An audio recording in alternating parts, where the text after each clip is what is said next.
పూరా local. TSPSC కాస్త ఈరోజు టీపీసీసీగా మారిపోయింది. టీపీసీసీలో ఏ విధంగానైతే వాళ్ళ మనుషులకు పదవులు ఇచ్చుకుంటారో ఈరోజు టీజీపీఎస్సీ ద్వారా కూడా వాళ్ళకు కావలసినటువంటి వాళ్లకు ఈరోజు ఉద్యోగాలు ఇవ్వడానికి టీజీపీఎస్ కాంగ్రెస్ పార్టీ రెండు కుట్రబన్నే అన్న విధంగా ఈరోజు మొత్తం హైకోర్టు జడ్జిమెంట్ చూస్తే మనకు చాలా స్పష్టంగా తేలిపోతా ఉన్నది.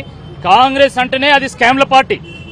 దాని సహజత్వాన్ని కోల్పోకుండా చివరకు గ్రూప్ 1లో కూడా ఒక స్కామ్ చేయడం చాలా చాలా దురదృష్టకరం.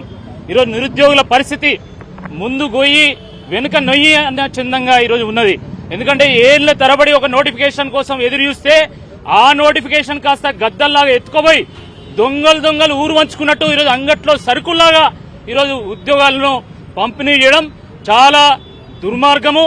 నిన్న హైకోర్టు తీర్పు వస్తే ఈ రోజు వరకు కూడా టీజీపీఎస్సీ స్పందించకపోవడం చాలా దురదృష్టకరం. ఇది నిన్న తీర్పు వస్తే హైకోర్టు తీర్పును మేము గౌరవిస్తాం, మేము నిరుద్యోగులకు న్యాయం చేస్తాము, ఈ విద్యార్థులకు న్యాయం చేస్తామని ఎందుకు చెప్తలేరని చెప్పి ఈ సందర్భంగా మేము ప్రశ్నిస్తా ఉన్నాము. ఇక్కడికి వస్తే ఈరోజు చాలా మంది నిరుద్యోగులు చాలా మంది గేట్ల దగ్గర వేచి చూస్తున్నారు. చైర్మన్ ని కలవాలి, సెక్రటరీని కలవాలి, మా గోడును వెళ్లబుచ్చాలని చెప్పి వాళ్ళు ఎదురు చూస్తుంటే ఈరోజు పోలీసులను పెడతారు. పేరుకేమో ప్రజాపాలన, కానీ చేసేది పోలీసుల పాలన. మీరు నిజాయితీగా ఉద్యోగాలు ఇస్తే ఈరోజు వందల మంది పోలీసులు ఎందుకు పెట్టిల్లు, ఇన్ని జీవులను ఎందుకు పెట్టిల్లు, ఇన్ని వ్యాన్లను ఎందుకు పెట్టిల్లో ఒక్కసారి స్పష్టం చేయాల్సిందే ఈ సందర్భంగా కోరుతా ఉన్నాము. ఏది ఏమైనా ఎంతమంది పోలీసులను పెట్టినా, ఎన్ని బ్యారికేడ్లను పెట్టినా, ఎన్ని వ్యాన్లను పెట్టినా తప్పకుండా బీఆర్ఎస్ పార్టీ నిరుద్యోగులకు న్యాయం జరిగేంత వరకు పోరాటం చేస్తుంది. కాబట్టి ఈరోజు కేటీఆర్ గారి సూచన మేరకు పెద్దల సమక్షంలో మేము టీజీపీఎస్సీ సెక్రటరీని కలవడం జరిగింది.